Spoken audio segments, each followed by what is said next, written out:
জিলকারনাইল বাদশাকে, যাকে বলা হয় ইস্কান্দার, যাকে বলা হয় সিকান্দার, যাকে বলা হয় আলেকজান্ডার, ওগো নজর ইবনে হারিস, ওই জুলকারনাইল বাদশাকে সে ওই ব্যক্তিটা তার ঘটনা বর্ণনা করার জন্য 3 নম্বর হলো আসহাবে কাহাফ কাকে বলা হয়, গুহাবাসী কাকে বলা হয়, এই 3টা প্রশ্ন আল্লাহর পয়গম্বর বিশ্ব নবী রাহমাতুল লিল আলামিনকে করার জন্য নজর ইবনে হারিস, উকবা ইবনে আবি মুঈত মদিনা থেকে মক্কায় আসলেন। আল্লাহর পয়গম্বর বিশ্ব নবী রাহমাতুল লিল আলামিন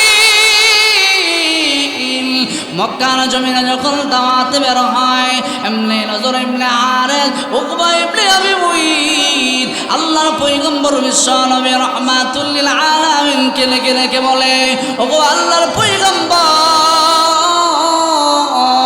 আমরা কালিমা পড়ে মুসলমান হয়ে যাব, আপনার আর কষ্ট করতে হবে না, মানুষের দ্বারে দ্বারে বাড়ি বাড়ি গিয়ে আর দাওয়াত দিতে হবে না। নবী বড় মহাউশী হয়ে গেল। শর্ত আছে, শর্ত হলো আমাদের 3টা প্রশ্নের জবাব যদি আপনি দিতে পারেন তাহলে আমরা সকলে কালিমা পড়ে মুসলমান হয়ে যাব। লা ইলাহা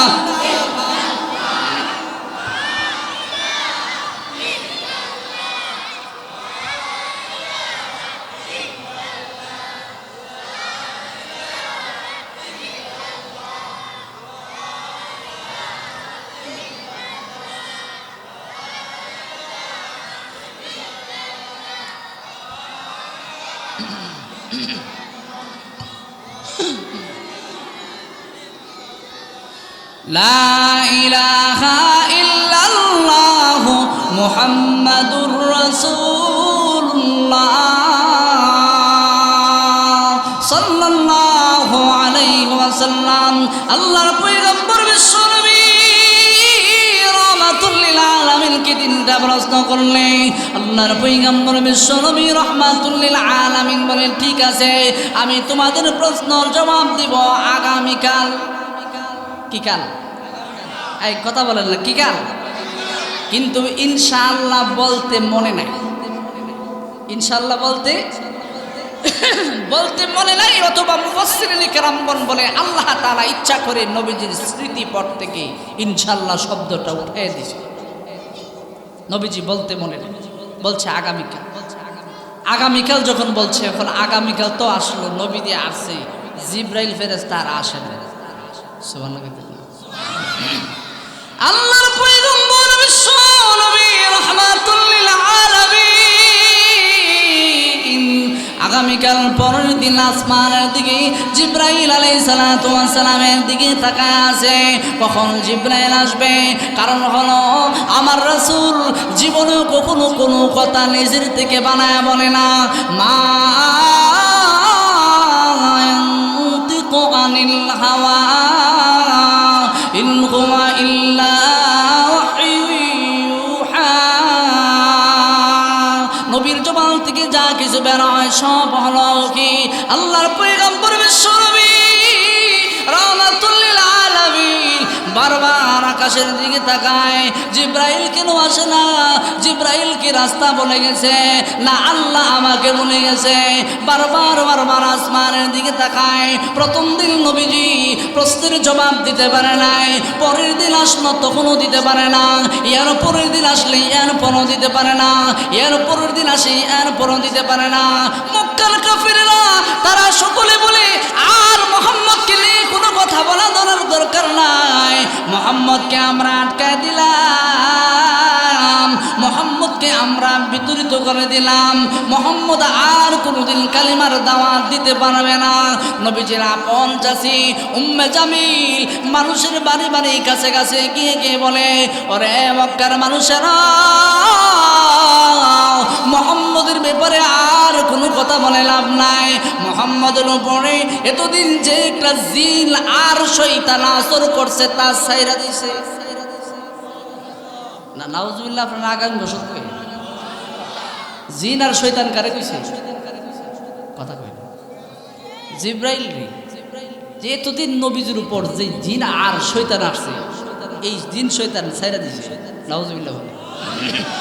আর মোহাম্মদে আবল তাবল কথা বলবে না, চিল্লে বলেন নাউজুবিল্লাহ। আল্লাহর পয়গম্বর বিশ্ব নবী রাহমাতুল লিল আলামিন আকাশের দিকে তাকায়া বারবার জিবরাইল আসার আগমন করে, আল্লাহ রব্বুল আলামিন আপনি কি আমাকে ভুলে গেছেন না আপনি আমার উপর রাগ করেছেন?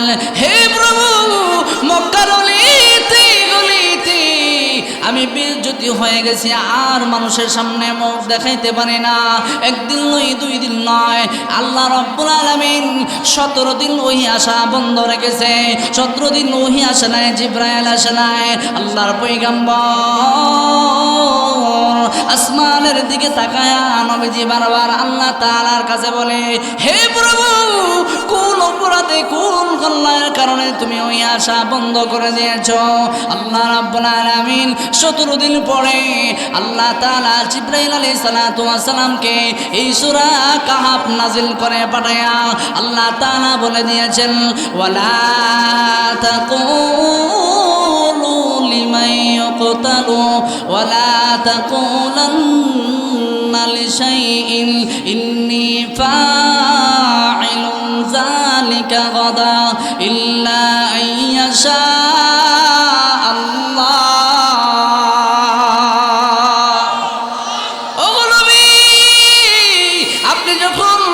আপনি যখন কাফেরদেরকে বলেছিলেন আগামীকাল বলবেন, তখন আপনি মনে করে দেখেন আপনি কি ইনশাআল্লাহ শব্দটুকু বলেছিলেন? না, বলেন নাই। সাবধান, আজকের পর থেকে কোনো কথা এরকম বলবেন না যে আগামীকাল এটা করব, আগামীকাল আপনার বাড়িতে যাব, আগামীকাল আপনাকে টাকা দেব, আগামীকাল ওই কাজটা করব, একটু পরে খাবার খাবো, এরকম নয়। সকল কাজের শুরুতে কাউকে কোনো প্রতিশ্রুতি দেওয়ার আগে বলবেন ইনশাআল্লাহ ওইটা করব, ইনশাআল্লাহ খাবার খাবো, ইনশাআল্লাহ আগামীকাল যাব, ইনশাআল্লাহ। সব কথার আগে ইনশাআল্লাহ শিখার জন্য আল্লাহ তাআলা 17 দিন ওহি আসা বন্ধ করে দিয়েছেন। আল্লাহ রাব্বুল আলামিন বলে, নবী গো, আমি আল্লাহ রাব্বুল আলামিন আপনাকে বলি নাই, আমি আল্লাহ তাআলা আপনাকে ছেড়ে দেই নাই। ওয়াদ-দুহা ওয়াল-লাইলি ইযা সাজা মা ওয়াদ্দাআকা রাব্বুকা ওয়া মা ক্বালা ওয়ালাল আখিরাতু খায়রুন লাকা মিনাল উলা।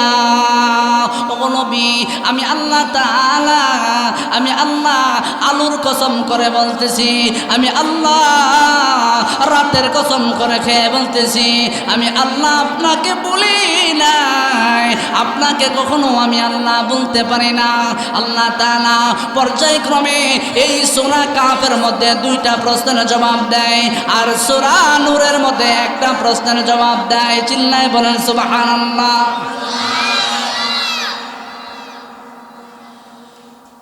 আলহামদুলিল্লাহিল্লাযী আনজালা আলা আবদিহিল কিতাবা ওয়া লাম ইয়াজআল লাহু ইওয়াজান কাইয়্যিমা।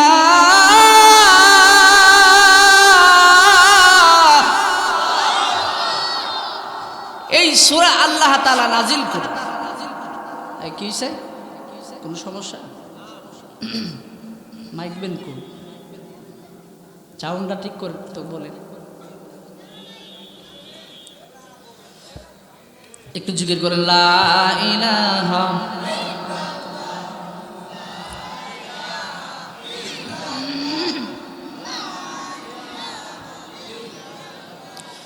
লা ইলাহা ইল্লাল্লাহ লা ইলাহা ইল্লাল্লাহ লা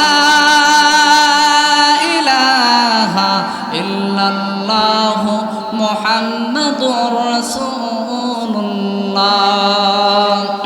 সাল্লাল্লাহু আলাইহি ওয়াসাল্লাম।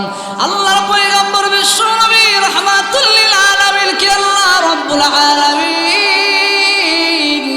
পর্যায়ক্রমে 3টি প্রশ্নের জবাব নবীজিকে দিয়ে দেয়।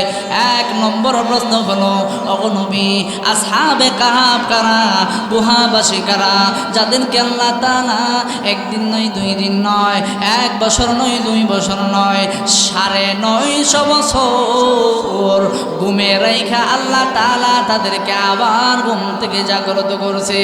ওগো নবী, 2 নম্বর প্রশ্ন হলো, জিলকারনাইন বাদশাকে, যে জিলকারনাইন বাদশাকে আল্লাহ তাআলা এত ক্ষমতা দান করেছিল। 3 নম্বর হলো রূহ এবং আত্মা কি। আল্লাহ তাআলা প্রথম প্রশ্নের জবাব দিয়ে বলে, আম হাসিবতা আন্না আসহাবাল কাফি ওয়ার রাকিম কানু মিন আয়াতিনা আজাবা।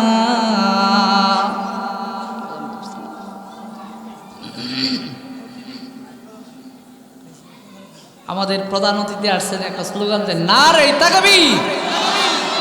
প্রধান অতিথির আগমন মাহফিল কমিটির পক্ষ থেকে, ধর্মপুরের পক্ষ থেকে নারে তাকবীর।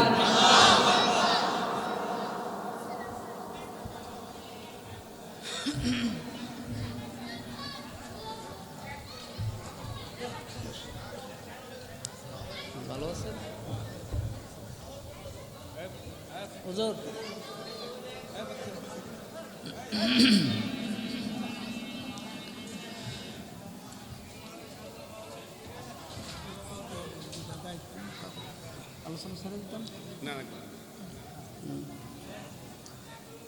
প্রধান অতিথি চলে আসছেন, আমার সময়ও একেবারে শেষের দিকে, তো স্লিপ আসছেন মনে হয়।